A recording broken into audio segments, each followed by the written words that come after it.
More polls. The final polls of this mini lecture, the final polls from this chapter, and I entitled these The Two Poles of God. And we've kind of seen this already back in earlier chapters, but there's a particular take on this in terms of symbolic and non-symbolic ways of speaking about God, referring to God. You do remember, hopefully, another polarity, immanence versus transcendence. And remember, immanent is the idea that God, the spirit, the depth dimension, is always present everywhere in the universe, in human culture. And Tillich does say that this immanent dimension of God, this depth dimension, is non-symbolic. In that, remember, he believes we experience it directly. He uses a great theological phrase of scholastic Roman Catholic theology, being itself, being with a capital B.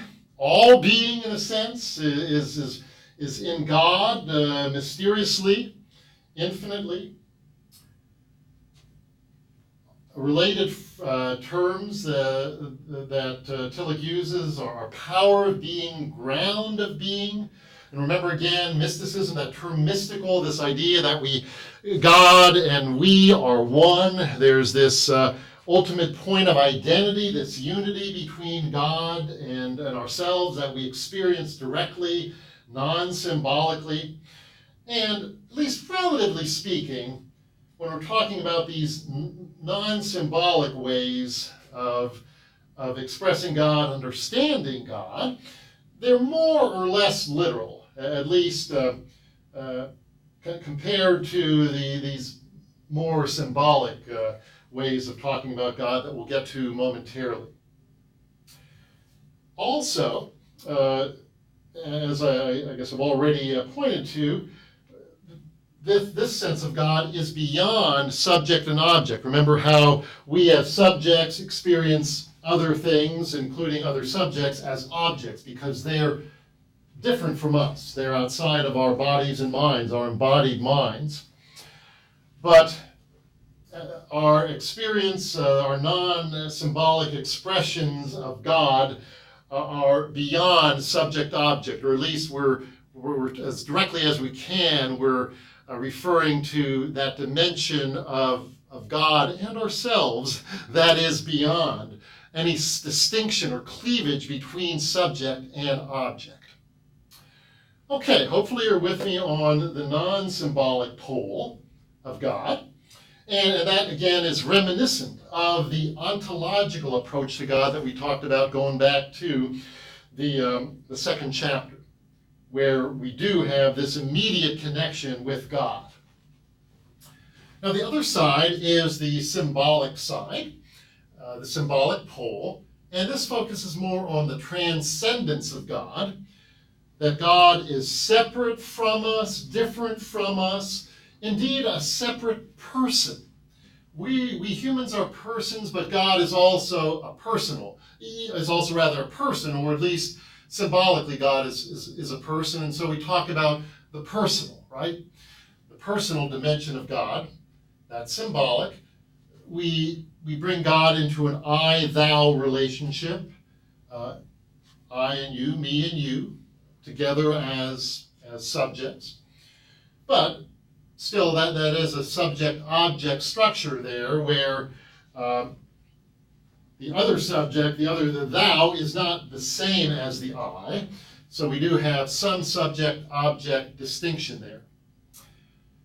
Tillich also talks about when we refer to God in terms of time, in terms of space, in terms of cause and effect, in terms of substance or the nature, what makes this table a table made out of who knows what kinds of synthetic fibers here, what this shirt is made out of, what a human being, the nature, what we are made up of, our substance.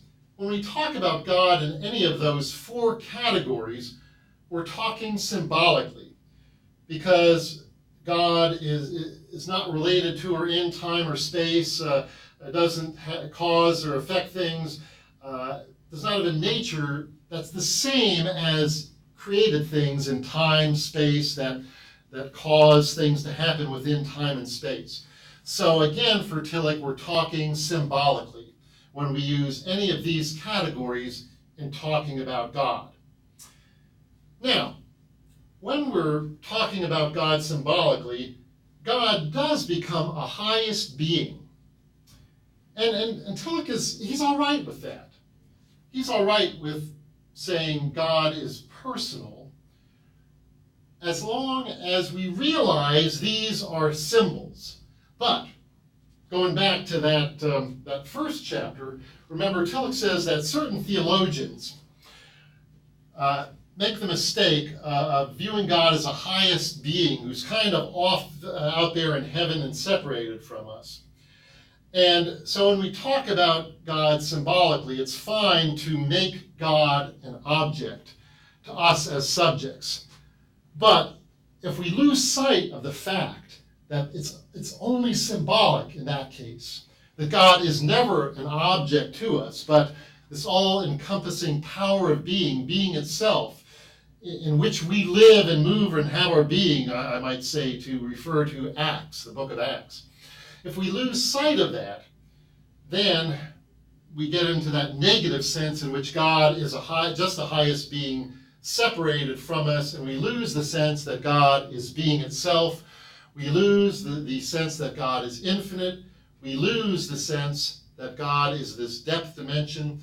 And then we're into this cosmological approach to God, where God is a stranger to us, a separate being, if we lose sight of the fact that these ways of speaking about God are symbolic rather than, if we lose sight of the fact that they're symbolic and we instead interpret them as literal.